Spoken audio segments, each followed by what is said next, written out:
have the MSI Z790 Ace Max motherboard? Well, here's a quick video on how to update its BIOS so you can keep it running smoother and longer.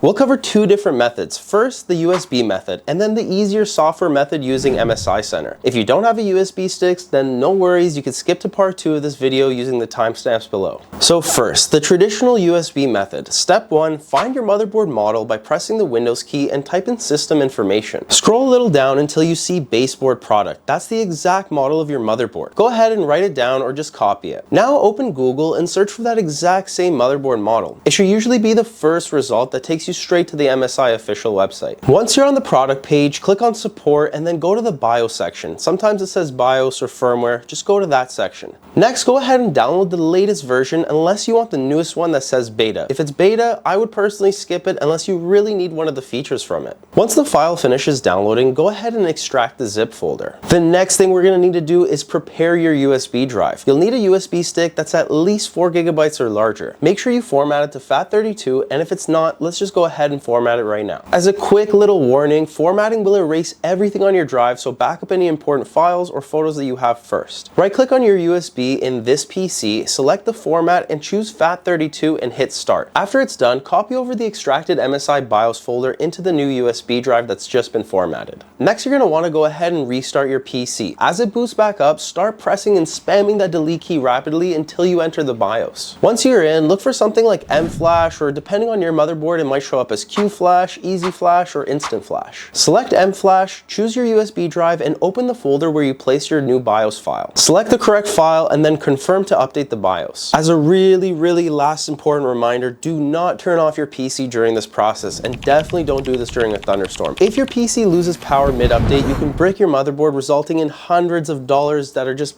being thrown in the trash. Don't turn off your PC. The update usually takes about 5 to 10 minutes, and when it's done, your PC will just restart automatically with the new BIOS installed. You can go ahead and double check by going back into the BIOS and confirming that the version number matches the one that you downloaded. Now for part 2, this is the easier way. Just if you have a latest gen MSI motherboard, go through MSI Center. Also, it's really easy. If you don't have a USB, you could just do it this way. Step number 1, go to the Microsoft Store and type in MSI Center. You're gonna wanna go ahead and click the install button. Once MSI Center is open, go ahead and click the support tab at the top and then go to live update. Even though this exact part right now that we're gonna talk about isn't related to BIOS, I still recommend before you update the BIOS, it's a good idea to check for any missing drivers. Click the scan now and install any updates it finds. But do yourself a favor and avoid any of the utilities or tools. Stick to the drivers only. Most of the other stuff is just unnecessary bloatware. Once all your drivers are updated, go ahead and click the Advanced tab. You'll see the latest BIOS version available for your motherboard. Sometimes you'll also see an LED firmware update. I recommend installing that after the BIOS update has been done because it helps you control all your lighting. Once you've selected the BIOS update, go ahead and click Install. It'll make you restart your PC and the whole process will be done automatically for you. Again, don't touch anything or turn it off while updating. After your system boots back up into Windows, congratulations, you've just installed the latest BIOS for your MSI motherboard. And that's it for today's video. I really hope it helped you out. If it didn't, or you're having some trouble,